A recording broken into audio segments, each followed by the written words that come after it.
নমস্কার বন্ধু, কেমন আছেন? নিয়ে এসেছি আজকের দুপুরের লাঞ্চ থালি। আজকে সকাল থেকে আকাশের মুখ ভার, ঝমঝম করে বাইরে বৃষ্টি হচ্ছে। তাহলে দুপুরে কি খাওয়া যায়? অবশ্যই বৃষ্টির দিনে খিচুড়ি। খিচুড়ি লাগবেই। খিচুড়ি তার সাথে কিছু একটা ভাজাভুজি থাকতে হবে।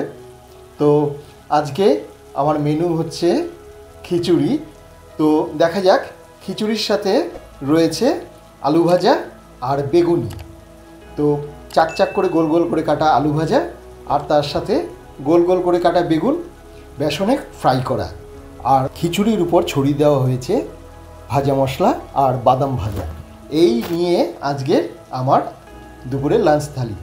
গোবিন্দভোগ চাল, তার সাথে মুগ ডাল দিয়ে ঘন খিচুড়ি আর আলু ভাজা, বেগুন ভাজা। আমার ভিডিওটা এখানে শেষ করছি। দেখা হবে পরবর্তী ভিডিওতে। খুব ভালো থাকবেন।